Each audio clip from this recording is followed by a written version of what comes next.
আপনারা মনে হয় আগে দেখছিলেন কিনা, এখানেই বিডি ক্লিন কাজ করছিল, আপনারা মনে আছে ময়লার ভাগাড় ছিল এই জায়গায়।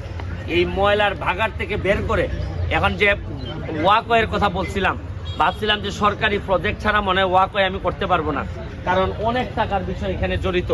সরকারি টাকা কবে পাবো আর কবে ওয়াকওয়ে পাবো, এটা নাকি নানান ডিপার্টমেন্টের কাছে দৌড়াদৌড়ি করতে হবে, ঢাকায় বসে করতে হবে, তাও তো প্রায় অনেক দিন লেগে যাবে।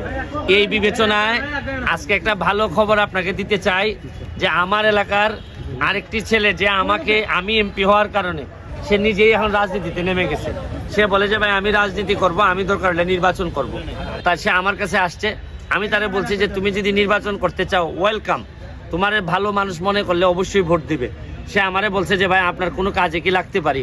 আমি বললাম যে ভাই সরকার কবে টাকা দিবে জানি না, আমরা তো স্বেচ্ছাশ্রমে করতেছি, তুমি অন্তত আমার একটা সাইডের ওয়াকওয়েটা করে দিতে পারো কিনা। সে আমারে কথা দিছে করবে, আমি তারে আপনাদের কাছে পরিচয়